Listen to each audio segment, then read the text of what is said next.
my dear friends. Hello, my dear listeners. How are we all? We hope that we are doing our best to serve our duties with utmost honesty and love. So, we are going to be successful in this sadhana. In this sadhana, with the blessings from our parents, with the kripa from our Guru, and as per the will of Almighty. With this good wish, let's proceed further through our journey where we are actually trying to understand that larger than life of Sri Ramkrishna Paramhansa Dev, Ramkrishna Paramhansa Dev, who who along with his wife, who actually spent a life, a miracle, which became miracle as well as boon to us even after even after when they are physically not here on this earth. So we are reading from life of Sri Ramakrishna, compiled from various authentic sources, published by Advaita Ashram, Mayavati, Almora, Himalaya. It was the sixth edition, published in the year 1948. So let's proceed. In the last episode, uh, actually, where we have ended our episode, there we got a very beautiful comment from Ramkrishna Paramahansa Dev, that is, in the context of name of Horinath, who by chance replied that, but I don't know that I am his servant, means servant of Hori or Vishnu. So in reply, Master uh, said, truth does not depend upon anybody's knowledge of it, whether you know it or not. You are a servant of the Lord. This assured Horinath. Actually, it is still now assuring us also. So, let's proceed in our journey. From an early age, Horinath had an abhorrence of women. He did not allow even little girls to come near him. One day, in answer to an inquiry from the master on this subject, he said, "Oh, I cannot bear them." "You talk like a fool," said the master reprovingly. "Look down upon women? What for? They are the manifestations of the Divine Mother. Bow down to them as to your mother and hold them in respect. That is the only way to escape their influence. The more you hate them, the more you will fall into the snare." These fiery words penetrated the heart of Horinath and changed his entire outlook on woman. "Sir," he asked the master another day, "how is one to be aware of the dawn of knowledge?" Sri Ramakrishna replied, "A man does not jump about when he gets illumination.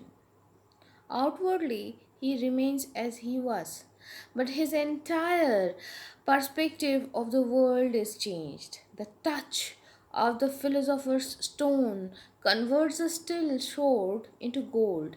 It retains its former shape intact, but it can no longer kill. It has become soft." Like a true Vedantin, Horinath lived a life of Vedanta. Horinath lived a life of asceticism and continence. The deeper he dived into Vedanta, the more its lofty ideal appealed to him. Lofty ideal appealed to him. Plunged in the study of books on this subject, he did not come to Dakshineshwar for some days. Sri Ramakrishna noticed his absence and said to him one day, "Hello, you do not come here now so frequently. They say you are studying and meditating on Vedanta nowadays. It is good. But what does the Vedanta philosophy teach?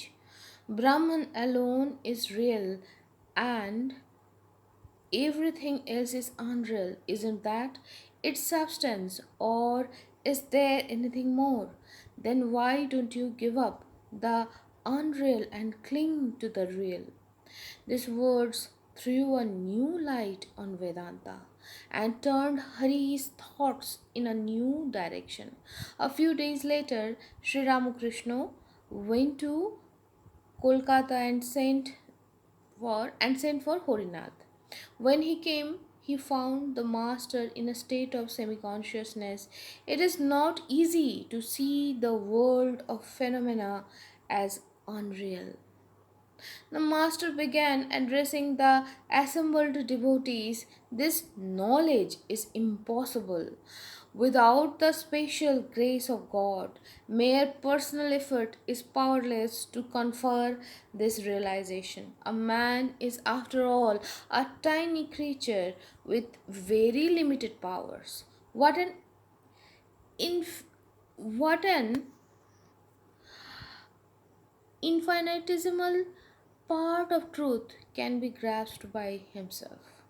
Horinath felt as if these words were directed to him, for the for he had been straining every nerve to attain illumination. The master then sang a song eulo- eulogizing the miraculous power of divine grace. Tears flowed down his cheeks, literally wetting the ground. Horinath was deeply moved. He too burst into tears. After that, he learned to surrender himself at the feet of the Lord. So, my dear friends, we are going to going to start the Bhanganubad of this same part.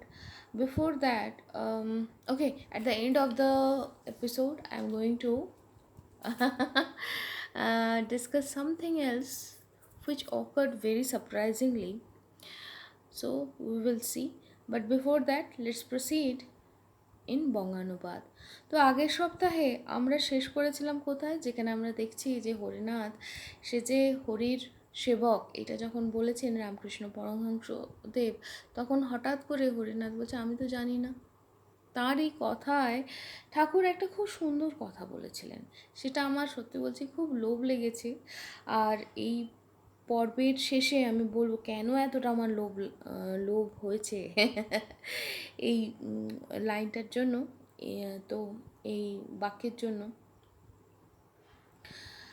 তিনি বলছেন যে সত্য কে বুঝলো, মানে কার জ্ঞান বা সে বুঝলো, কেউ বুঝলো কি বুঝলো না তার উপর নির্ভর করে না। তুমি জানো কি জানো না তার কোনো মানে, তারপরে উনি বলছেন যে তুমি জানো কি জানলে কি জানলে না তাতে কোনো যায় আসে না, তুমি হরির দাস, তুমি দাস। তো এই যাই হোক, আমরা আরও এগিয়ে চলি। তো খুব ছোটো বয়স থেকে হরিনাথ মানে মেয়েদেরকে এড়িয়ে চলতেন। তিনি ছোট মানে এমনকি তিনি ছোট বালিকাদেরকে পর্যন্ত নিজের কাছে ঘেঁষতে দিতেন না। তো এই রকমই একদিন ঠাকুরের সঙ্গে কথা হচ্ছে, তো ঠাকুরের একটা কোনো প্রশ্নে মানে ঠাকুর এই প্রসঙ্গে মানে মেয়েদের সঙ্গ কীভাবে, মানে মেয়েদের সঙ্গেও ব্যাপারে কিছু একটা কোনো কথা হচ্ছিল। তো তখন ঠাকুরের একটা কথায় তিনি উত্তর দিচ্ছেন, হরিনাথ উত্তর দিচ্ছেন যে আমি বাবা ওদের সহ্য করতে পারি না, ইউ টক লাইক এ ফুল। এইটা ছিল ঠাকুরের উত্তর, মানে রামকৃষ্ণদেবের উত্তর। তুমি বোকার মতো কথা বলছো, তুমি মেয়েদের নিচু চোখে দেখো, তুমি মেয়েদের নিচু চোখে দেখো কেন? তারা তো মা কালীর সেই দিব্য ভাবের প্রতিভূ, তারা সেই দিব্য ভাবের প্রকাশ। তাদের সামনে মাথা নত করো, যেমনভাবে মায়ের সামনে করে সেইভাবে নিজের মায়ের সামনে যেরকম মাথা নত করো। সেইভাবেই তাদের সামনে মাথা নত করো, শ্রদ্ধার সঙ্গে মাথা নত করো। এইভাবেই কিন্তু একমাত্র সেই মায়ার বাঁধন থেকে তুমি ছাড়া পেতে পারো। তুমি যত তাদের ঘৃণা করবে তত তুমি সেই সেই জালে জড়িয়ে পড়তে থাকবে। তো এই রকম একদম চাটাচোলা কথা শুনে হরিনাথের ভেতরে অনেক কিছু হঠাৎ যেন ওলট পালট হয়ে যায়। তো আর একদিন তিনি জিজ্ঞাসা করছেন যে ঠাকুর, আমার যে বোধ হয়েছে, আমার যে জ্ঞান হয়েছে, আমার যে কি বলবো চৈতন্য হয়েছে, কি করে বুঝবো? তো ঠাকুর বললেন, হঠাৎ করে সে একটা লাফিয়ে পড়লো, অন্য কিছু হয়ে গেল, সে যদি চৈতন্য হয়, চৈতন্য প্রাপ্তি হয়, সে এরকম কিছু নয়। বাইরে থেকে সে যেমন ছিল সে সেরকমই থাকবে, কিন্তু তার দেখার দৃষ্টিভঙ্গি পাল্টে যাবে। কিন্তু তার দেখার দৃষ্টিভঙ্গি পাল্টে যাবে, তো সঙ্গে সঙ্গে তার জগৎটাও, তাই না? তাই হয়তো হয়। তো বলছেন যে কেউ যদি পরশ পাথর কাউকে যদি ছুঁয়ে দেয়, একটা যদি তলোয়ারকে, লোহার তলোয়ারকে, তরবারিকে যদি পরশ পাথর ছুঁয়ে যায়, তাহলে সে কিন্তু সোনা হয়ে যায়। কিন্তু সোনা হয়ে যাওয়ার পরে সে তরবারির সেই কাঠামোটাই বজায় রাখে, কিন্তু সেইভাবেই তাকে দেখতে লাগে, সে তরবারির মতোই দেখতে লাগে। আগে ছিল সে লোহার তরবারি বা তরোয়াল, এখন সে সোনার তরোয়াল। হ্যাঁ, তাই দিকেই কাটা যাবে না, কাটা যাবে না, কারণ সে এখন অনেক কোমল, অনেক নম্র। তো একজন বেদান্তিন, মানে একজন বেদান্ত, কি বলবো, একজন বেদান্ত বেদান্তিক, হ্যাঁ এইভাবে বললে ভালো হয়, একজন বেদান্তিকের মতোই হরিনাথ তার জীবনটাকে সমস্ত দিক দিয়ে সেটা জীবন যাপনের চেষ্টা করেছিলেন। যত তিনি বেদান্তের মধ্যে ঢুকতে থাকেন, তত ধীরে ধীরে তাকে সেটা আকর্ষিত করতে থাকে, এবং এর মধ্যে এমন তিনি ডুবে যান যে তিনি দক্ষিণেশ্বরেও কখনো কখনো আর যেতেন না, মানে ওই যে বইয়ের মধ্যে যে জ্ঞানের যে সাগর, তার মধ্যে তিনি ডুবে যেতেন। তো রামকৃষ্ণদেব দেখছেন, তিনি দেখলেন যে হ্যাঁ হরিনাথ তো আসছে না। তখন তিনি একদিন, এরপর যখন এসেছেন, তখন তিনি বলছেন যে তুমি তো আর বাবা সেই ঘন ঘন আসো না। অন্যরা বলছে তুমি নাকি পড়ছো, খুব পড়াশোনা করছো, তুমি নাকি ধ্যান করছো বেদান্তের ওপরে। তো এটা ভালো, এটা ভালো, কিন্তু বেদান্ততে কি বলছে, কি শেখাচ্ছে? যে ব্রহ্মই একা সত্য, বাকি সব মিথ্যা, তাই না? তো isn't that its substance or is there anything more? ঠাকুর জিজ্ঞাসা করছেন যে এটাই তো, নাকি এর চেয়ে বেশি কিছু আছে? Then why don't you give up the unreal and cling to the real? বলছেন তাহলে সব কিছু ছেড়ে ছুড়ে তুমি যেটা সত্য সেটাকে কেন ধরছো না?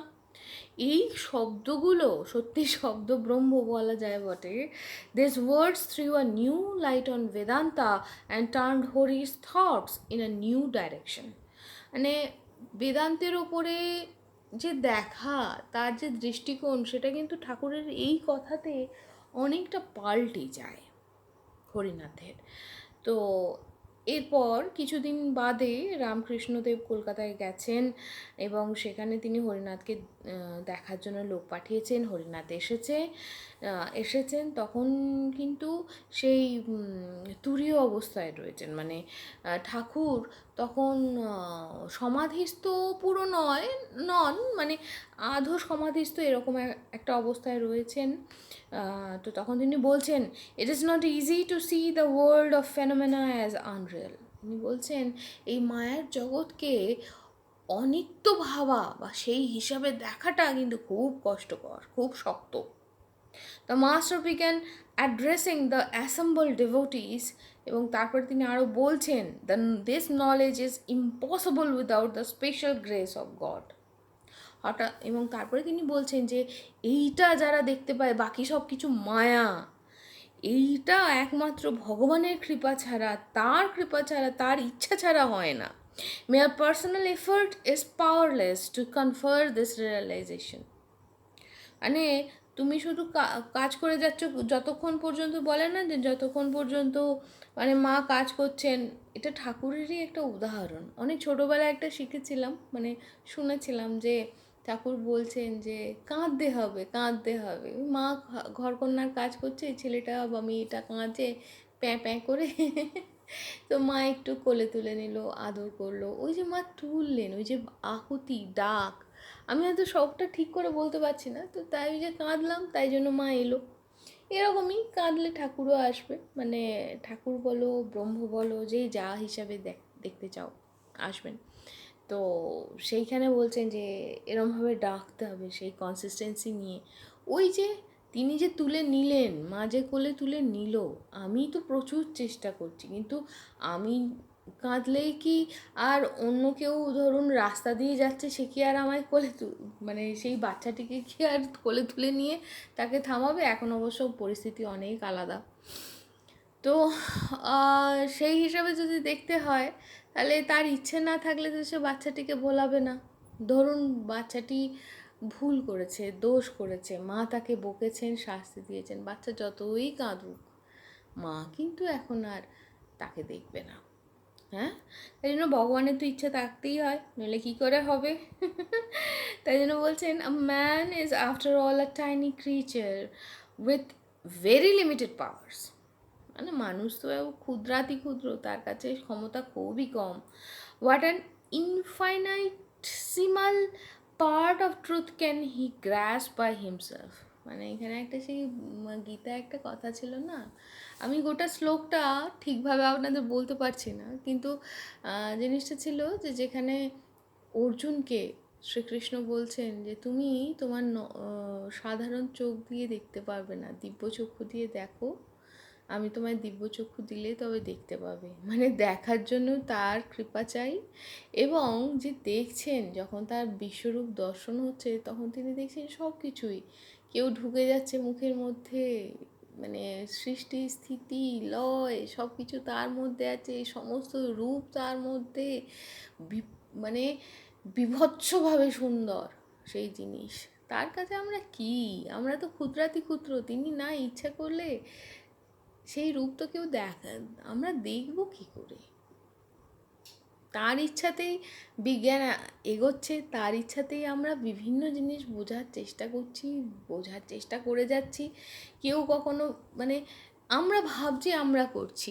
একটি খুব সুন্দর কথা, যদি যদি আমার ঠিক মনে থাকে, নিউটনের কথা, যে যদি চাঁদের মানে মন আমরা পড়তে পারতাম, হয়তো আমি সঠিকভাবে বলতে পারছি না, বা এটাই ছিল বোধহয়, যে যদি চাঁদের কথা আমরা বুঝতে পারতাম, তাহলে হয়তো আমরা বুঝতাম যে চাঁদ মনে মনে ভাবে সে চাইছে, তাই জন্য সে পৃথিবীর চারদিকে ঘুরছে। ঠিক আছে, কিন্তু আসলে কে কী যে করছে সেটা সেই রেফারেন্স ফ্রেমের বাইরে বেরোলে তবে বোঝা যায়। তো আমরা ফিরে আসি। তো ঠাকুর তাকে বলছেন যে ও ঠাকুরের কৃপা না থাকলে বাবা হবে না, আমরা খুবই ক্ষুদ্রাতি ক্ষুদ্র আমাদের অস্তিত্ব। Harinath felt as if this words were directed to him. এই যে তিনি বলছেন যে ভগবানের ইচ্ছা ছাড়া হয় না, যে সব কিছু মিথ্যা, প্রপঞ্চময়, আর কোনটা সত্যি সেটা দেখা যায় বা দেখতে পাবি, সেটা একমাত্র ঠাকুরের মানে পরমের কৃপা ছাড়া হয় না। Harinath felt as if these words were directed to him, for he had been he had been straining every nerve to attain illumination. The master then sang a song eulogizing the miraculous power of the divine grace. তিনি বলছেন যে ভগবানের কৃপা আর কি ভয়ঙ্কর, আর কত সুন্দর তার কি বলবো শক্তি বা মহিমা। তো বলতে বলতে তার চোখ দিয়ে জল পড়তে থাকে। হরিনাথ নিজেও খুব মানে প্রচণ্ডভাবে প্রভাবিত হন। তো তিনিও কাঁদতে থাকেন, এবং তিনি হয়তো বুঝতে পারেন যে সমর্পণ। He learn to surrender himself at the feet of the lord. ভগবানের কাছে নিজেকে সমর্পণ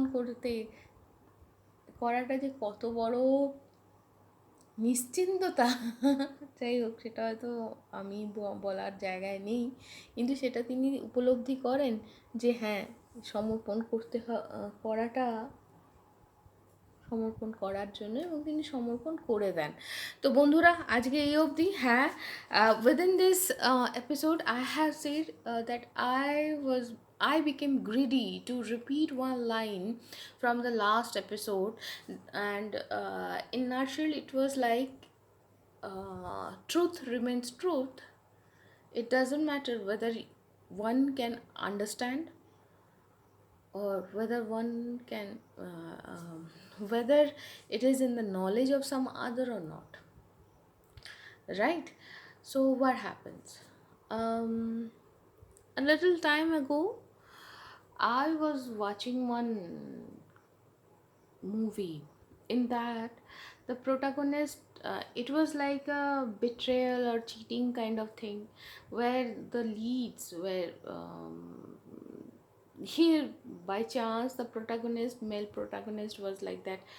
He was get cheated by his counterpart, like that. So when I was going through that movie, all of a sudden it came into my mind that somewhere, somehow, both were in faults. Like one became overly consumed within the work, and started to give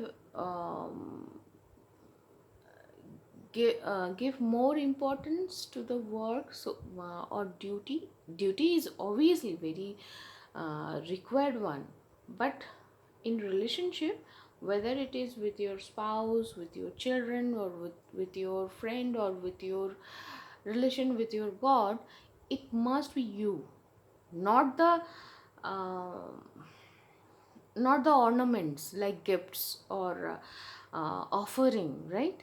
And the other half, here the female counterpart of that person, he started to cheat. Why she cheated? Actually, when I was going through these two characters, I came to realize that they are actually or the script writer has proceeded with the same 5 steps of dealing with pain or agony, right? The rejection, acceptance, angry, all the 5 steps were there. So what I realized, that both of those main protagonists, both of them actually went through the same path of realization that they are not that relationship is not going to happen, or is uh, not okay for them, right? But in different pace, in different speed. And that was the main crux of that movie. So I commented, both were wrong, right? So many giving me back the comments like, well, woman, don't be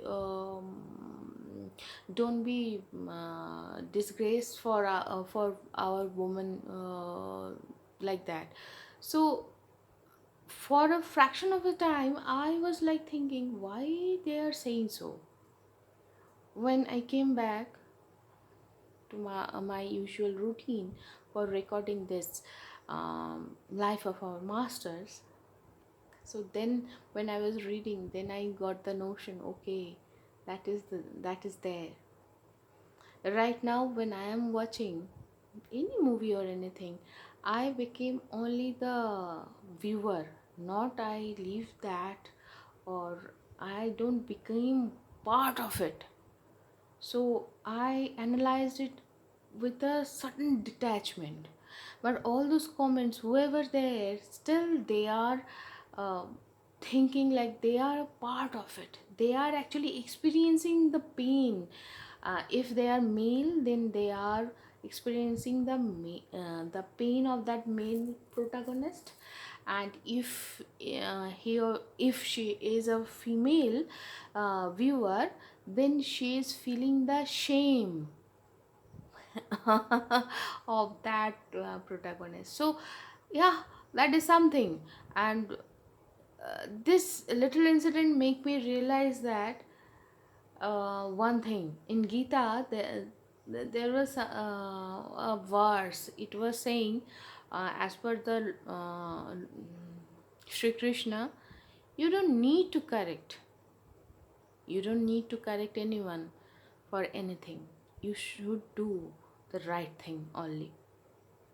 so আজকে এই পর্বটা শেষ করার আগে একটু বড় হয়ে যাচ্ছে। হ্যাঁ, আমি মাঝখানে বলেছিলাম যে এই যে আগের পর্বের একটা লাইন, একটা বাক্য আমি না পড়ে পারছি না, যেখানে বলা হচ্ছে যে সত্য সত্যই থাকে, সত্যের কিছু যায় আসে না যে তুমি সেটাকে বুঝলে বা তুমি জানলে কি না।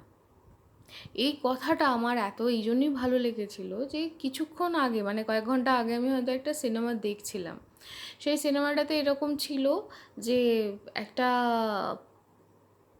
মানে যে প্রধান দুটো চরিত্র, তাদের মধ্যে একজন আরেকজনকে ঠকাচ্ছে, একটা বৈবাহিক সম্পর্কের মধ্যে এরকম একটা কিছু আছে, এবং যেখানে ছেলেটি বেশ ছেড়ে দিয়েছে যে হ্যাঁ ভাই তুমি আজে বাজে কাজ করছো, আমি আর থাকছি না। আর মেয়েটি যাই হোক, যেভাবেই হোক সে তাকে ঠকাচ্ছে, এরকম একটা কিছু ব্যাপার।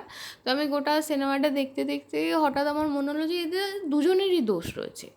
ছেলেটিও দেখালো যে সে, মানে বলছে, কাহিনী প্রসঙ্গে বলছে যে ছেলেটি এবং মেয়েটি একসঙ্গে প্রচুর খেটেছে সেই জায়গায় পৌঁছানোর জন্য। এখন ছেলেটি কাজে ব্যস্ত হয়ে থাকে, তাকে গিফট দেয়, মেয়েটিকে গিফট দেয় এরকম একটা। আর মেয়েটিও গিফট পাওয়ার জন্য আতুর হয়ে থাকে এবং সে অন্য কারোর সঙ্গে বা কিছু একটা ব্যাপারে জড়িত হয়ে পড়েছে। তো নর্মালি সবার এটাই মনে হয় যে হ্যাঁ মেয়েটি দোষী, মানে এখানে মেয়েকে দেখানো হচ্ছে তাই জন্য মেয়েটি দোষী, সেই হিসাবে এই ক্যারেক্টারটা দোষী। তো আমি যখন গোটা সিনেমাটা দেখছি তখন হঠাৎ করে আমার মনে হলো যে না, এটা দুজনেই তো দোষী। কেন? কারণ ছেলেটি একটা সময়ের পরেই সে কিন্তু এতটা বেশি সেই কাজের মধ্যে ঢুকে যায় যে সে তখন মানে তার সম্পর্কে, যে কোনো সম্পর্কেই, সেটা স্বামী স্ত্রী হোক বা বলুন সন্তান এবং তার মাতা পিতার মধ্যে হোক বা তার ভক্ত আর ভগবানের মধ্যে হোক, সম্পর্কটাতে কিন্তু দুজনকেই থাকতে হয়। আমরা কিন্তু সেটাকে পুরস্কার দিয়ে, উপহার দিয়ে বা প্রসাদ দিয়ে আমরা কিন্তু নিজের ভক্তির কিন্তু একটা সাবস্টিটিউট তৈরি করে দিতে পারি না। মানে ছেলেটা কর্তব্যবোধে কাজ করার খাতিরে সে নিজের রিপ্লেসমেন্ট খুঁজে ফেলেছে, মানে সে তাকে দামি দামি গিফট দিচ্ছে, এরকম করছে, মানে সে তার পরিপ্রেক্ষিতে কোথাও যেন একটা হারিয়ে গেছে। ঠিক সেরকমই মেয়েটিও ছেলেটি যে গিফটগুলো দিচ্ছে অত দামি দামি, সেইগুলোর দিকে ধীরে ধীরে তার, মানে সে কাকে, হুম she will deserve or hmm she will ask for, মানে কাকে চাইবে আর কার থেকে চাইবে, সেই কনসেপ্টটাই তার গণ্ডগোল হয়ে গেছে। সে এখন দামি জিনিসপত্র চাইছে, সে এখন সে জিনিসগুলো চাইছে এবং অন্য কারোর দিকেও যাচ্ছে। সে যাই হোক, সে সিনেমার সেরকম ব্যাপার। তো এইটা দেখতে দেখতে হঠাৎ মনে হলো যে দুজনেই কিন্তু 5 স্টেজেস অফ গ্রিফ হ্যান্ডলিং, যেটা সাইকোলজিতে বলে না যে 5টা ধাপ থাকে, সেই রেগে যায়, ডিনায়াল মানে না করে, এরকম 5টা আলাদা আলাদা ধাপ রয়েছে। আমার হঠাৎ মনে হলো যে এই দুটো ক্যারেক্টারকে স্ক্রিপ্ট রাইটার কিন্তু একই ফেজ দিয়ে নিয়ে গেছে, একজন কিন্তু দুজনের গতি আলাদা, একজন তাড়াতাড়ি বুঝেছে, একজন দেরিতে বুঝেছে, এবং তার উপরেই গোটা কাহিনীটা। তো যাই হোক, আমি একটা ছোট্ট কমেন্ট পাস করি যে দুজনেই ভুল। তো তাতে অনেকগুলো কমেন্ট আমাকে শুনতে হয়েছে বা হচ্ছে, ওহ ওমেন, একজন আমাকে লিখছেন যে তুমি মেয়েদের, নারী জাতির জন্য লজ্জার কারণ হয়ে দাঁড়িও না। তো আমি প্রথম না হঠাৎ ভাবলাম কি হলো ব্যাপারটা, আমি কোথায় ভুল হলাম, একটু দেখি নিজেকে বিশ্লেষণ করে। তো যাই হোক, এই সেগমেন্টে আমি আলোচনা করার জন্য, মানে পড়ার জন্য মহাজীবনের জীবনী পড়ার জন্য যখন আসছি, হঠাৎ আমার রিয়েলাইজেশন হলো যে প্রত্যেকেরই কিন্তু আলাদা আলাদা সময় আছে যখন সে সেটা বুঝতে পারে। আজ আমি যখন ওই সিনেমাটা দেখছি, আমি তখন শুধুই দর্শক।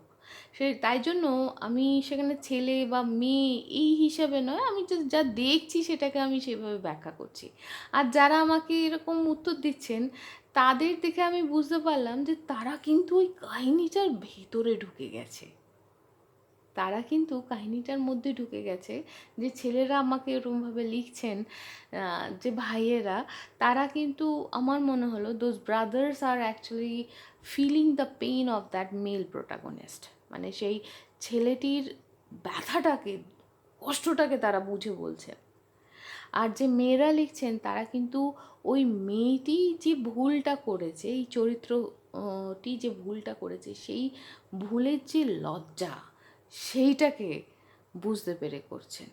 সো মানে that if the commenter is female, then as per their comment I can understand that they are feeling the shame of that female characters doing on behalf of that female character.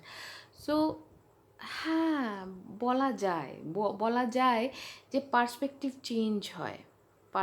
Change হয়, অনেক পরিবর্তন হয়। একটা সময় আসে যখন মানুষ নিজেকে দ্রষ্টা হিসাবে দেখতে থাকে, শুধু we are only the spectator. আর এইটা অ্যাকচুয়ালি খুব সময় লাগে। আমি হয়তো এখন সিনেমাটাকে দর্শক হিসেবে দেখার জায়গাটাতে আয়ত্ত করার চেষ্টা করছি, বা করার মানে মোটামুটি একটু পারছি, ধরুন 30% পারছি। এরপরে জীবনটা দেখা, সেটা কিন্তু ভগবানের কৃপা ছাড়া হয় না। Without the grace of the divine we can't understand what is actually truth and only truth. ওই যে বলেছিলেন বেদান্তে, অ্যাজ পার দ্য বেদান্তা, ব্রাহ্মণ ইজ দ্য অ্যাবসলিউট। পরম ব্রহ্ম, পরাৎপর, একমাত্র সচ্চিদানন্দ। তাহলে বন্ধুরা, আজ এই অবধি আমার নিজের একটা অনুভব, খুব টাটকা অনুভব আপনাদের সঙ্গে আমি ভাগ করে নিলাম। এই মহাজীবনের জীবনী পড়তে গিয়ে পথে চলার প্রত্যেকটা পদক্ষেপে যে তিনি কীভাবে আমাকে এবং আপনাদের জন্য যে পড়া, এই যে সেবা করার যে সুযোগ আমায় দিচ্ছেন, এবং তাতে যে আমি গাইডেন্সগুলো পাচ্ছি, এই যে দিশাগুলো পাই, সেটাই অনেক বড় পাওনা। তাহলে আজ এই অবধি, অনেক বড় এপিসোড হয়ে গেল। আশা করি সবাই ভালো থাকবেন, আনন্দে থাকবেন। খুব গরম পড়েছে, it is really very very hot in India. Please be safe, please carry umbrella, please carry one scarf, as well as please keep with you some water and electrolytes. So with this, নিজের সাথে ছাতা রাখুন, ওড়না বা গামছা এরকম একটা কিছু রাখুন, সাথে জল এবং ওআরএস রাখবেন, হ্যাঁ, যাতে আমরা সুস্থ থাকি। বাড়ি থেকে বেরোচ্ছি, সুস্থভাবে বেরোবো, সুস্থভাবে যাতে ফিরে আসি। তাহলে আজ এই অবধি, সকলে ভালো থাকুন, টাটা।